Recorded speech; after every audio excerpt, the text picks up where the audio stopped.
એક અદભુત પ્રસંગ મને યાદ આવે તમે કહું. અબુ અલ્લીની પાસે સૂફી સંત એક કોઈ મુમુક્ષ આવ્યો અને કે મારે મહાન બનવું છે, મારી ખૂબ મહત્તા વધે એવું મારે કરવું છે, મહાન બનવું છે, આપ મને રસ્તો દેતા હો. અબોલીએ પ્રશ્ન કર્યો, તું જે સ્થિતિમાં છો એ તને નથી ગમતો? અરે બિલકુલ થાકી ગયો, કંટાળી ગયો. શું વાંધો છે?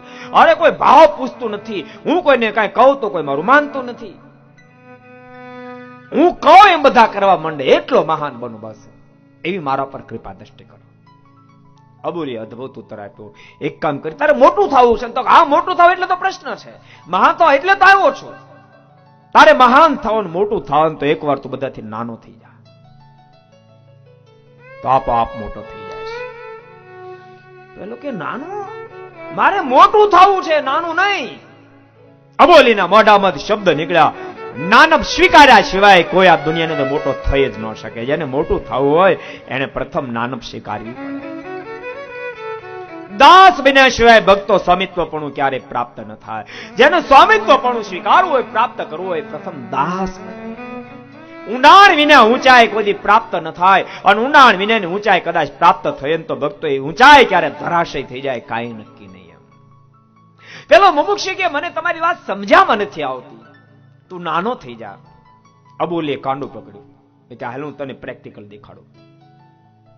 અને કાંડું પકડીને બહાર આવ્યા. ગામની અંદર એક બહુ મોટું મંદિર બની રહ્યું હોય, એનો પ્રારંભ થયો હોય, પણ 10-10, 12-12 ફૂટ ઊંડા પાયા હોય. અબુલીએ કહ્યું, આ પાયા જો. તો જોઈ લીધા. કઈ સમજણ આવી? તો શેની સમજણ? મોટા થવા માટે નાનું થવું પડે, પણ આમાં પાયાને એને શું લેવા દેવા? અને ત્યારે અબોલીના મોઢામાં શબ્દ નીકળ્યા, આ બિલને ખૂબ ઊંચું થવું છે એટલે ખૂબ ઊંડી ગઈ, માટે આ ઊંચી થઈ શકશે. એમ જેને મોટું થાય ને ખૂબ નાનું થવું પડે.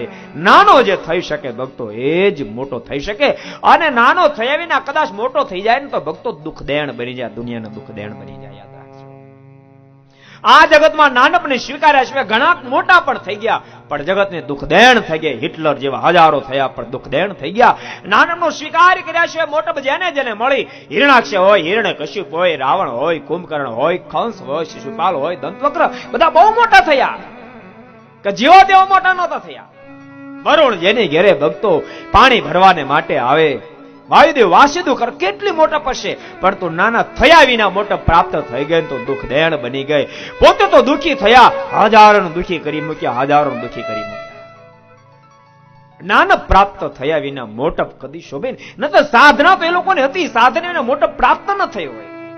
માટે કહું છું ભક્તો, સાધનામાં એક જ વિઘન છે, અહંકાર પ્રવેશ ન કરી જાય. બસ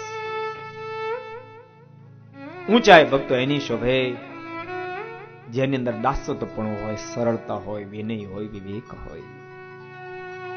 વિનય વિવેક વિનાની મોટપ ક્યારે શોભાસ્પદ ન બની શકે.